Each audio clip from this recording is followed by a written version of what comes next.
Y'all ain't heard nothing like this before. Beat him in the head with this trilogy. Who dropped this for a certain demographic? Turn it up, blast it. This is gonna be a classic. Facts. Not to run it to me. Hey, paisans and gomadas, welcome to episode 17 of Gangsters and Cigars. We missed you. Things have been hectic. Trying to get back on track. Tonight's episode is going to be about that case that I spoke about. Probably 1988, 89. Still almost at the tail end of the cocaine cowboy days and how they were moving coke across the state of Florida and out of the state of Florida. So we're going to get into that. But before we get into that, we're going to talk about Gangsters and Cigars. Cigars. Yes. What these are Smoke Ring 72 house smokes. I have infused them. I have cured them and treat them in different ways. Slight taste of rum, slight taste of clove. This is the first time that my partner, Shirtless Mike. Your episode last night was killer, by the way. Oh, thank you. I caught that. Great episode. Shirtless Mike's, he has his own pod as well. Great episode. So this is the first time that I'll let anybody here at Smoke Rings taste these. My friends all hit me up. They all want them. I've been making them for friends. Spoke to Lou, who's the owner here. We're going to start handing them out on some events to see if people like them. So before I tell you about them, because I've been smoking them a while and doing my mad scientist shit to them and coming up with different flavors, not a heavy flavor, not like you're smoking a flavored cigar. That being said, Shirtless Mike is the connoisseur of all things cigars and in the cigar industry. I'm going to sit back a minute. I'm going to let Mike. Well, go ahead. Tell our fans. I was just saying, you did a good job, bro. Thank you. And this is the rum infused one. That one's the cherry rum with a little cloves. Cherry rum with clove. I'm not big on flavored or infused cigars, but when it comes to if it's like natural, like regular rum or any type of liquor like that, every once in a while it's something good to to get into something different. And this is well done. You can still taste the cigar. It's really good. It's got a lot of earthy notes with it because of the slight sweetness because of the rum and everything is what I'm getting so far. I'm sure yours is slightly different because it's a different type of rum, right? And the clove and everything. But it smells amazing, and I'm really enjoying it right now. This is the Barber Pole blend. You got the Maduro. I'm smoking the Maduro with our custom wrappers. Man, check out those wrappers. Those are badass wrappers. I just sent the box down. He's been on the show before. Jay Weisinger, he's down in Key West. He's our treasure guy. Yeah. He just had some Hollywood people in town. They're getting ready to sign and do a deal with him on his endeavors. I sent the box down to the Hollywood people. They personally reached out to me. Love my cigars, which is really cool. Usually if they're not Cubans, they don't want to smoke them. They dug my cigars. So they're infused. I'm not going to tell you how they're infused or how they do it. I will tell you everything is el natural. There's no additives. I cure the containers that they're in. Hint, hint. So it doesn't take away from the cigar. I don't want to do that. That's not what I set out to do. But when I'm smoking, like Mike said, it's a cherry rum. Also has clove in it. You get that clove taste on your mouth, that real earthy, crunchy, like I want to grow the hair on my balls and under my arms and run through the woods type, earthy, crunchy type deal. I dig them. This is the newest of my blend that I started doing. Again, these are great, great house smokes from Smoke Rings if you take away what I've been doing. You agree? Mm-hmm. Barber Pole's one of my favorites. Yeah. But I wanted Mike to try the Barber Pole. It's the first time that I'm trying the rum and clove. I absolutely dig this smoke. It's the first time that I'm smoking it.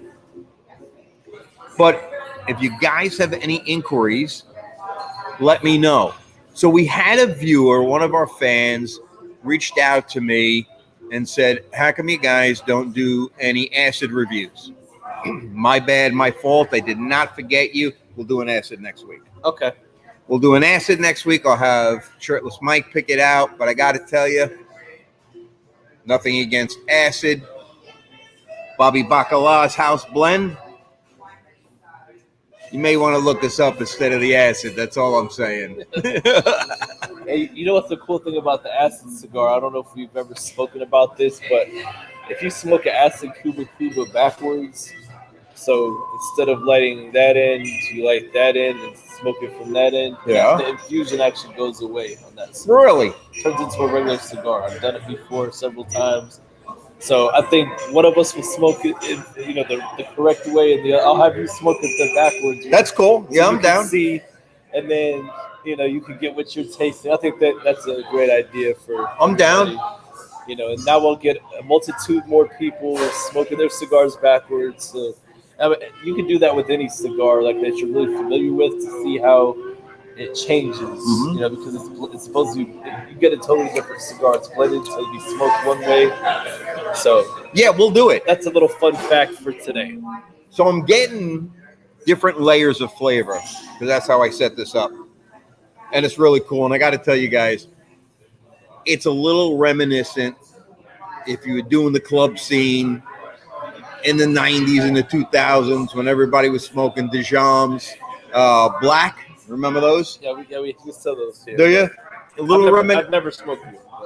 A little reminiscent of that, with the rum infused. It's definitely, I got to admit, I'm not saying it because I came up with these. Definitely a different type of cigar, man. Never had one like this. I'm going to show you another mad plug. Look at that wrapper. We had them custom made. Absolutely dig the wrapper, man. Yeah, it's dope as hell, man. It is. Very cool Especially wrapper. The logo, beautiful. Beautiful band. Hit us up if you want to try them. If there's any of our cigar people industry out there, if you want to try them and maybe, hey, want to talk to Shirtless Mike and I about a small little boutique of Gangsters and Cigars? Dude, we're open, man. We're open. That would be absolutely kick-ass. Robert, if you're fucking listening to the podcast, let's do this together, man. Let's absolutely do this. Most definitely. All right. What about you, man? What have you been doing before we get into my escapades? Holidays were good, man. It's been since we met before the holidays, had the holidays and everything. So it was good to spend time with family, enjoyed myself, had a good New Year's. I was working New Year's Eve, got out of here a little bit before 1 a.m. and enjoyed my day off. And it was a lot of fun. It's just been busy lately, but in a good way. I went to a great New Year's Eve party hosted by a very close friend of mine, Gonzo. Love you, Gonzo.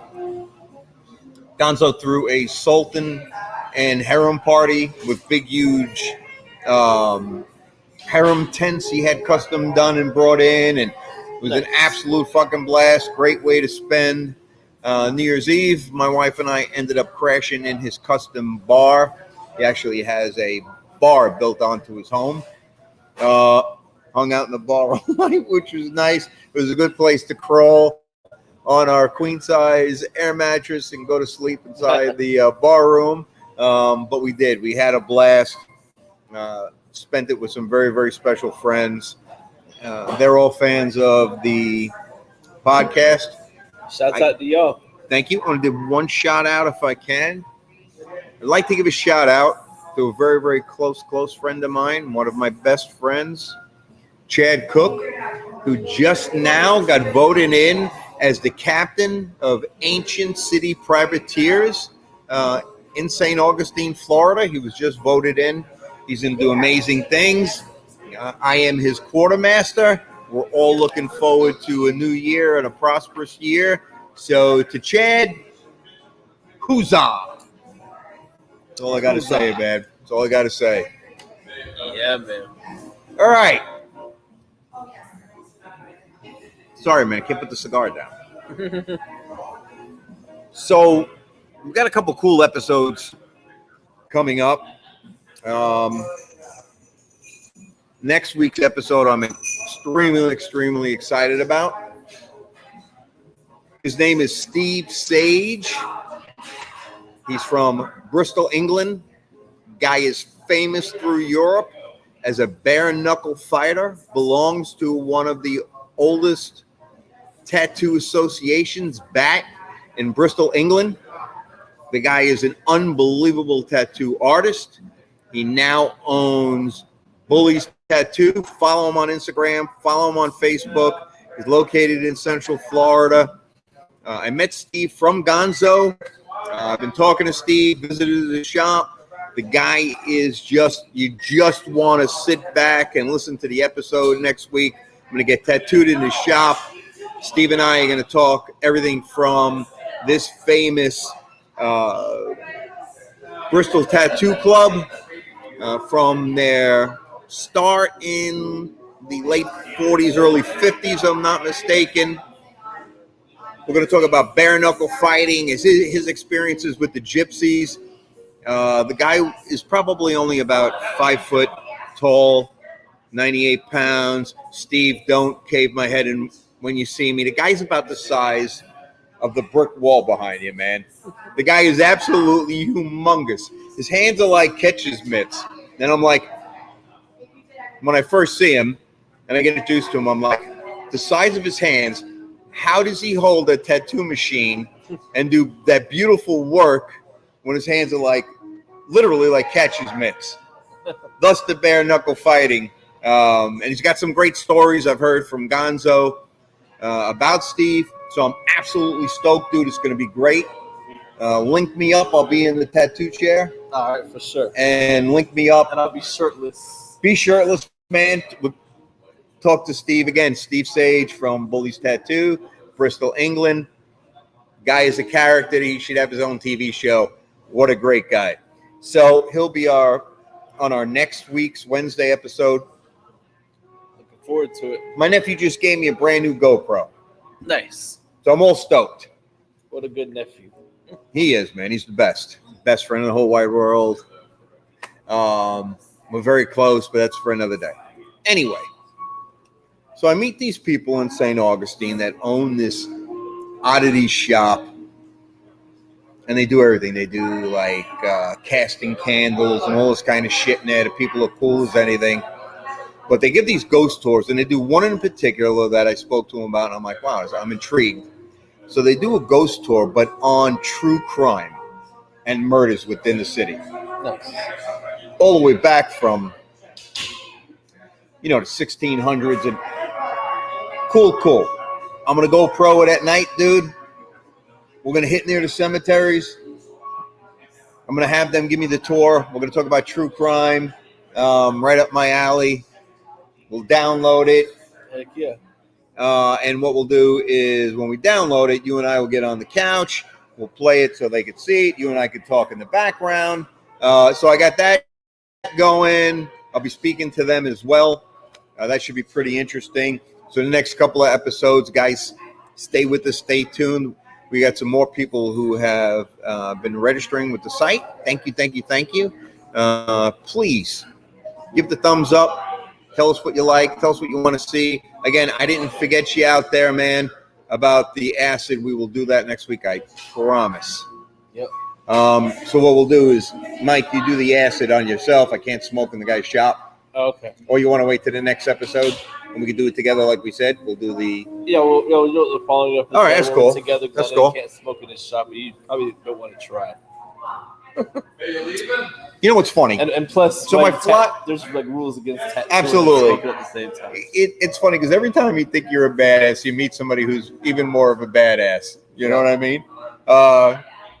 So when Steve he takes off his shirt, we were at an event together. I will say that he gives back to the community and he gives to charity. He just did a thing for St. Jude where he did his little teddy bear tattoos. All the money went to St. Jude's. St. Jude's is absolutely a part of my heart. I had extreme juvenile arthritis when I was little, and I couldn't walk. And St. Jude took care of me for years up until I was able to walk. I didn't start really walking until I was like 5. So thank you, Steve, for doing that for St. Jude. I love St. Jude, but the guy has a heart of gold. So not only will he cave your head in, he may even get you a box of chocolates and a flower when he puts you in the hospital. I love you, Steve, man. I can't wait to do the interview with you. Thank you. So that being said,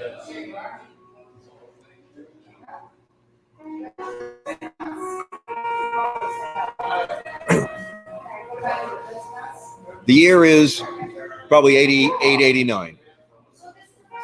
I'm assigned to the Special Investigative Bureau in Central Florida. I get called in by the sheriff and the undersheriff at the time. And they give me this information, and they say, we need you to infiltrate this huge Ford dealership, organized crime, and running dope. I'm like, okay. Well, being I don't know much about selling cars or doing any of that, I had a confidential informant, a paid informant. If you remember from my last episode, I told you that a paid informant means I don't have anything on him. Yeah. Nothing. He's somebody that goes around. Excuse me one moment. He's somebody that goes around and makes money off of working, doing undercover work, and makes a lot of money. So we hooked the guy up. Oh, let me sidetrack. His job was always in the car business as the finance managers, right? Yeah. All right. So I give him a call, another paisan that I had worked with him some years back. Give him a call and I say, look, man, I've got a job for you. He didn't live in the area. Put him up in his apartment, furnished the apartment, got him a new car, and then paid him weekly to do confidential informant work. He gets a job at this dealership. I'm just going to say that it was called Golden Triangle Ford. Okay? So, I'm not going to mention the informant's name, naturally. He gets a job as the finance manager. I'm like, fuck, man. I'm in. He's working. We find out that the majority of the salespeople are dealing powder out of the dealership.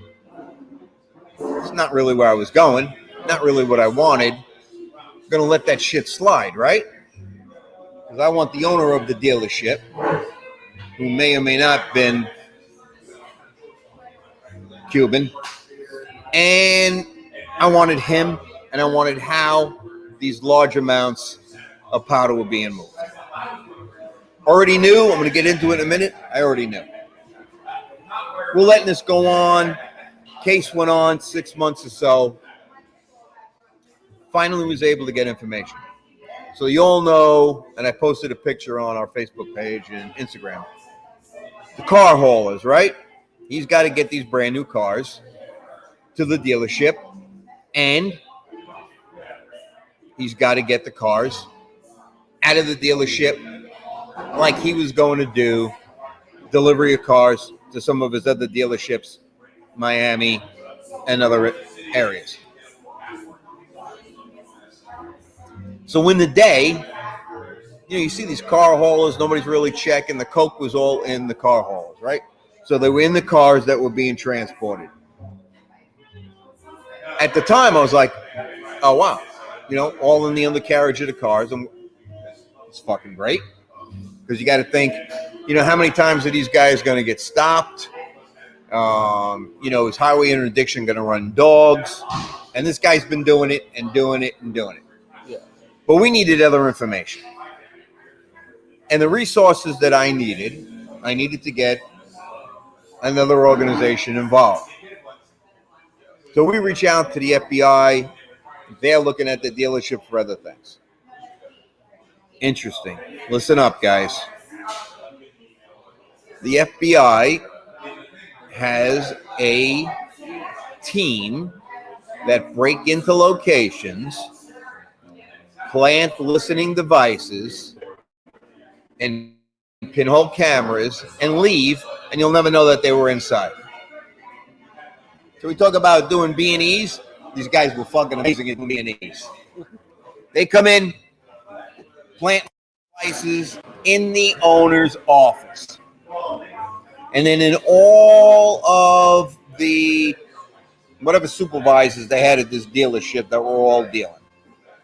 So we're getting all the information back. Now we know what trucks are going where, what's being delivered. And he said, which was funny, they would talk about Coke and kilos of Coke, and they would call it shirts. Oh, I got X amount of shirts going out. Can you pick up the laundry? You know, we got a package of shirts. Did you order the new shirts for the crew? What they were talking about was packages and kilos of cocaine. That was smart. That they were trying to conceal And code. correct, trying. And again, they were getting away with this for quite a long time. Coke was going to the other states, mainly from the docks of Miami, loaded onto the brand new cars into Central Florida, and then from Central Florida to other states within the U.S. And I'm not talking about a half a key. I'm not talking about a key. And in the heyday, a key was probably not like now, but in the heyday, a key was probably going for like 24 grand, 18 grand to 24 grand in the day. So you could do the math if they were doing this trip once every couple of weeks, and every car was loaded with Coke. All right? We get back. We're recording. We got what's called pen register. So a pen register in the day is you had to get that before you got a wire for phones. So you sat in your fucking office. You had a pen registry, and it registered every phone call in and out in the entire dealership. Right? All day long. All day long, all night long. Then you're able to link that and get your wire. Once you get your wire, and by the way, was easier for a local or state agency to get a wire than it was for the government. The government had 9 million fucking red tape that they had to go through to get a wire. So it was easier for us to get our own wire, which we get. We get all the information back. Now it's time to get the information, get the confidential informant out, pack his shit like he never belonged, and ship his fucking ass, hit him up with a bonus. I could tell you he made, without the money that he was making as a finance manager for the dealership, the Ford dealership, I think he made right around almost 80, right, as being a confidential informant. So we get him the hell out of there, get him going. He had a fictitious name. I'm going to talk about that in a minute. So we got him a fictitious name. He had a fictitious background, everything else. Took all of that shit from him, got him the fuck away. Let's talk about fictitious names in a minute. So we did it with confidential informants also, but with the agents.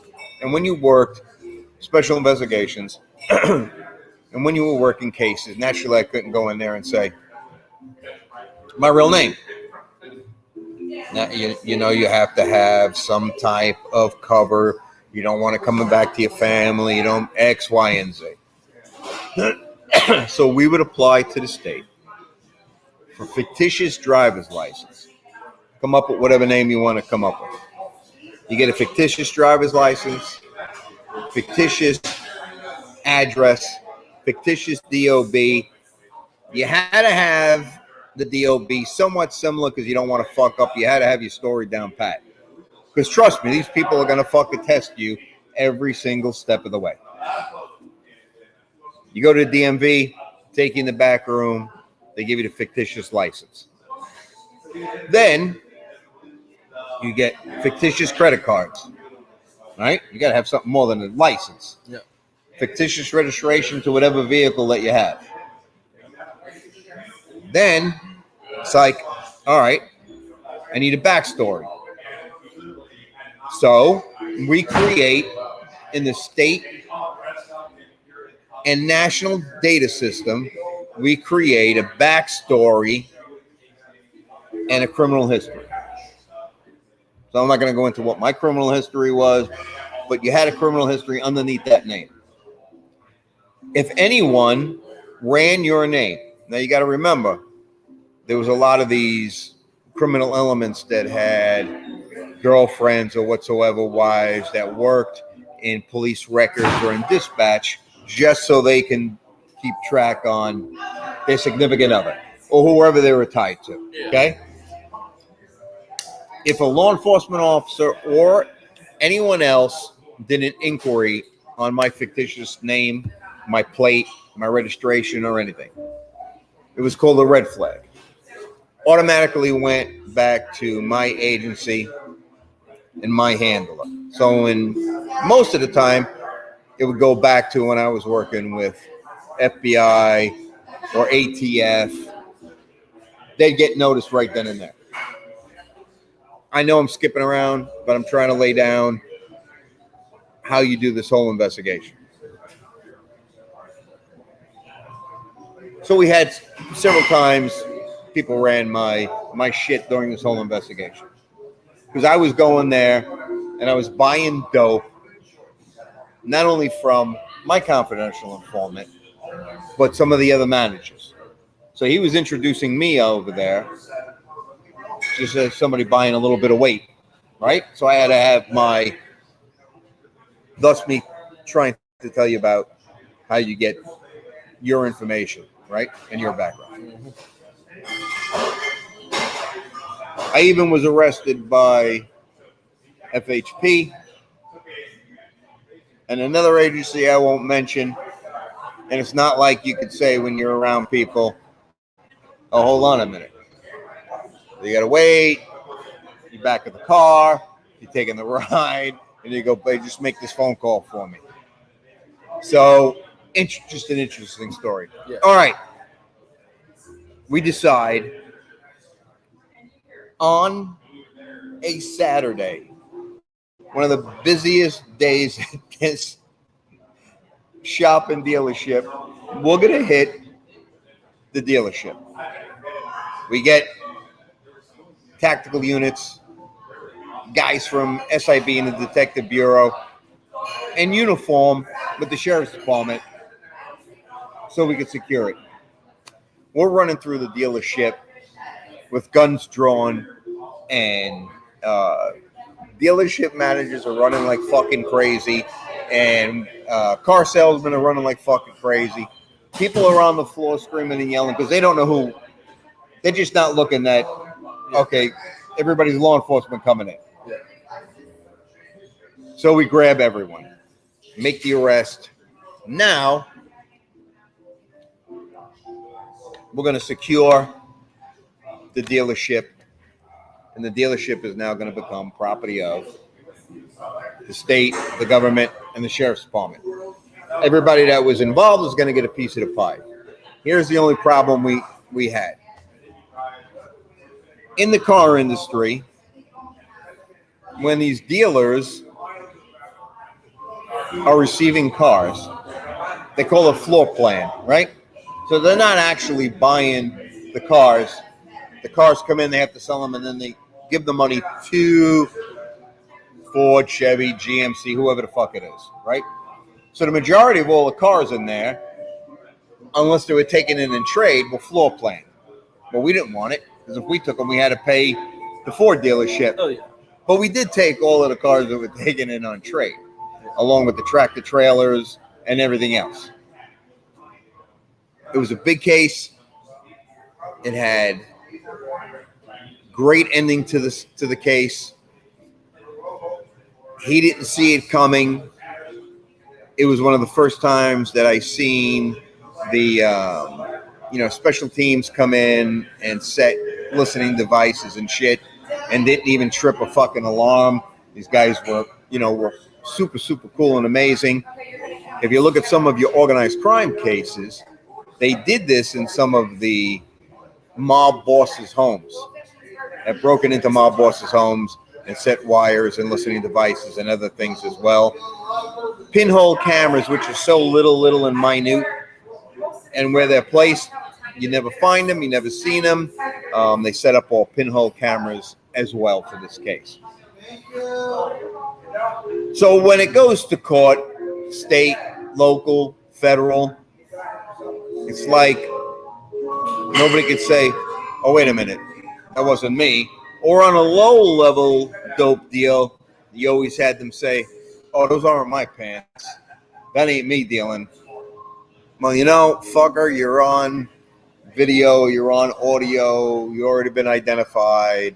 When we do roundups, I'm going to talk about roundups and everything else on another episode. But so this was the Golden Triangle Ford dealership located in Central Florida. It was a great bust. It was a great ingenuity on the part of the dopers on moving powder. I couldn't even begin to tell you how many hundreds of pounds of cocaine were being run on 95, I-75, I-10, all of the main corridors. And in the day, that was the shit moving coke all over through the United States. Same time, highway interdiction teams were going where they were starting. And I don't want to use the word profiling, but fuck it. There were certain profiles in the day before it came out and said you can't profile anymore on vehicles and on the individuals driving and on speeds and so on and so forth, where coke and money, lots of money were being confiscated as well. So if you confiscate sometime, one of the biggest hauls, Sanford, Florida, Amtrak, for me. No Amtrak. You get on Amtrak, you can go all the United States. You put your car on it if you want.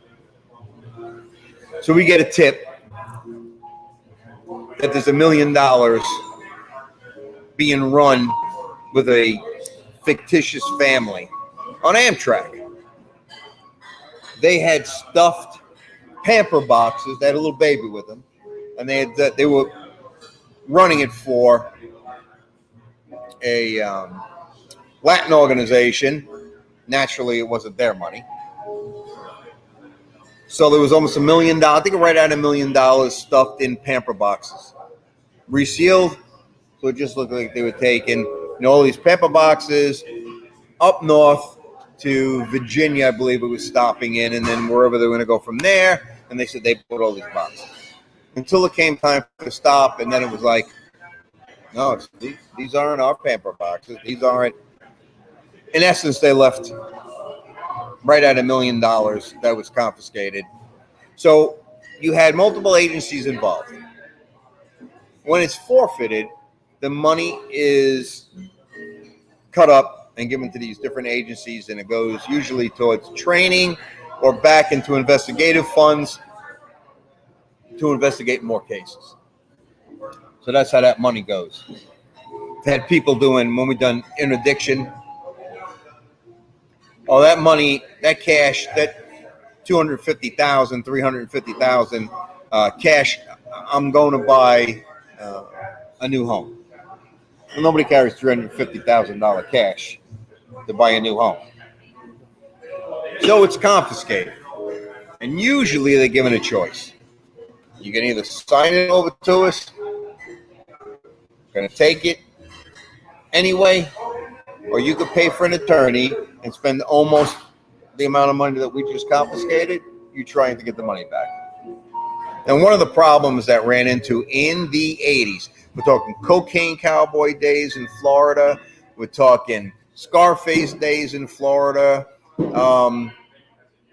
those days when you confiscated money, and if we hit on money, let's say a dog hit on the money, or let's say we tested the money was dirty because at the time 80% of the money going through Florida was dirty.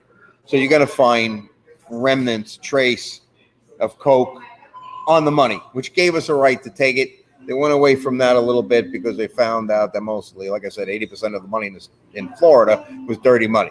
So some money that was taken, not saying I wasn't a part of any of those cases, there were money that was confiscated in Florida during those times. Shouldn't have been taken. But hey, it was the 80s, brother. You do whatever the fuck you wanted in the 80s.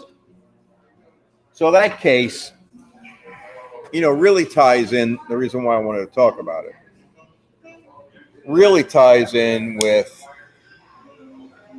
that whole episode we did on being a rat, being a confidential informant, being an informant, rolling people. And this was a great time for me to tell you guys that he was nothing more than a paid informant. Was never in trouble. Just knew the game. He may have liked to powder his nose once in a while, but the guy knew the fucking game. The guy was one of the best confidential informants I've ever had. I do want to give a shout out to the guys that worked that case with me. I'm not going to mention any names. They're still in that area. Some of them are successful businessmen now after they retired. He'll know who I'm talking about. I would like to give a shout out to the best partner I ever had in my life from that agency through my 30-year career. I can't say enough about this guy. Brother, I already hit you up and told you that this episode was coming out. He worked the case with me. Just want to tell you I love you. I got mad respect for you, man. I miss your ass. And again, the best partner in the fucking world, hands down. But thank you. Thank you to the men and women of that agency. I will say that Lake County Sheriff's Department was one of the finest agencies I've ever worked for in my career. They're exemplary. The people that I served with there were amazing. I miss each and every one of them every day. Some of my biggest cases and shit came out of Lake County. And again, I want to thank them for the opportunity. Some of the old-time sheriffs that I had served under. My favorite is past. Noli Griffin. Guy was a cattle rancher. And in the day, we didn't get much money. We weren't getting raises. And Noli took his money that he got as sheriff and some of his own money and gave us money out of his own pocket, the entire agency. I love him. I love his family. But I just wanted to give a shout out. I don't mean to get teary-eyed and cheesy, but again, Golden Triangle Ford, you guys can go and Google it and see if there's any still old newspaper articles on it. It's kind of a cool read. But your boy Bobby Baccala was the lead investigator. That was my case. Very interesting case as well. How's the cigar now, man? It's still going great, man. It's kept the same profile throughout it, as far as like the infusion and the rum in it. And I've been talking less, I listen, I might make a comment here and there, so I've had more time to really smoke this down. Oh no, you're really smoking it, dude. And it's excellent. I'm enjoying it, man. Good. Anybody who wants to try them, we could send the 5-pack out to you. Hit us up. We could talk about it. Money goes to helping us in our endeavors with our podcast. Again, Gangster and Cigar Wrappers, Gangster and Cigar Cigars, Smoke Ring 72 house cigars. They're amazing. Amen. You don't have, talking about cigars, of course, we're still a cigar program, still a cigar podcast as well. You don't have to spend $20 and $25 on a great cigar, man. Tell And I'll- people that every day. I know you do. I know you do. And some of these house blends come from great cigar companies. Smoke Rings just buys them from them and sell them as a house cigar. Yep. I think one of our brands here is House Cigars of Morales, isn't it? Cordoba Morales. Cordoba Morales is one of my favorite cigars, actually. By Azarias Mufasta Cordoba. AKA Z. Great guy, great family, great cigar. I believe we may be smoking some house blends of theirs. I think our barber pole is, Yes. isn't it? Yeah. I don't think the Maduro is. No, that Maduro, if that's a Churchill size, It is. that's Cordoba Morales. Okay, well, I know how to identify them without even, freaking banned because, the Dominican house blends are not, we don't have a Churchill. right. So, primarily our house brand blends here. O Morales, I love them. I got to tell you, I had mentioned earlier, this is the first time that that I'm trying this blend and this new one that I've done, and I dig it, man. It is absolute. Now, a cup of Cuban coffee or a couple of cafe con leche and this cigar with that little bit of clove in there at a back taste on a cafe con leche would be absolutely fucking amazing. A latte, absolutely amazing. Oh, yeah. I dig it. I absolutely dig it, man. So what do you got, man? Anything else going on? What do you got going on? Man, nothing much, man. I keep pretty much the same routine every single day, every single week. Just enjoying life, man, one day at a time. I gotcha. So for our friends and family and fans out there, make memories, man. Cast this fucking stress aside. Smoke a cigar. Have a nice cup of vino. Have a nice coffee. Hang with good friends, man. Absolutely. Nothing toxic. Throw it out. Enjoy life, man. Enjoy our channel. Do not miss. When I tell you do not miss next week, I'm telling you. Do not. Do not. Steve's friggin' stories. Not only going to have you laughing, they're amazing stories. He's a great guy. Don't miss next week. It's going to be one of my favorite episodes by none. I'll throw a teaser out. Please keep subscribing. Hit us up on what you want, what you don't want. You want a 5-pack? You want to try these phenomenal cigars? You want to help us in the meantime by getting more swag and doing some other stuff for our show? Hit us up. We'll ship them. I'll give you the price. Just put on there, attention, Bobby Baccala, and I'll take care of you. That being said, thank you for watching us.